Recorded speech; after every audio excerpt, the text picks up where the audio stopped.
بسم اللہ الرحمن الرحیم۔ السلام علیکم تمام دوستوں کو پاک رائز نیوز میں خوش آمدید۔ امریکہ نے ایرانی آئل ٹینکر قبضے میں لینے کے لیے وارنٹ جاری کر دیے ہیں۔ ایک نیا تنازع کھڑا ہو گیا ہے۔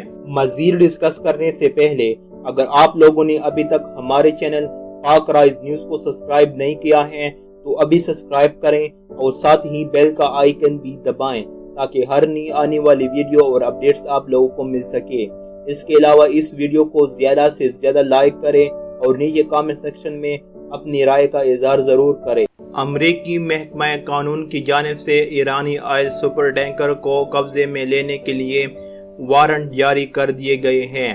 امریکہ کا دعویٰ ہے کہ وہ بین الاقوامی اقتصادی emergency act, bank fraud, money laundering اور دہشت گردی قوانین کی بنیاد پر ایرانی آئل ٹینکر گریس وین کو قبضے میں لے سکتا ہے۔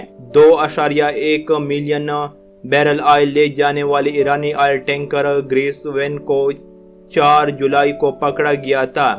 ایران پر الزام عائد کیا گیا تھا کہ وہ غیر قانونی طور پر اس ٹینکر کے ذریعے شام کو آئل اسمگل کر رہا تھا۔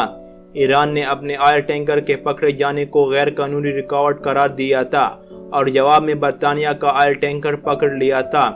گزشتہ روز عدالت نے ایرانی آئل ٹینکر گریس وین کو چھوڑنے کا حکم جاری کیا۔ علاوہ ازیں امریکہ نے ایک اکاؤنٹ سے $9,95,000 بھی قبضے میں لینے کا حکم دیا ہے۔ واشنگٹن کا دعویٰ ہے کہ یہ اکاؤنٹ ایک نامعلوم امریکی بینک میں ہے جو ایرانی پاسداران انقلاب کے کاروبار اور دیگر کارروائیوں سے منسلک ہیں۔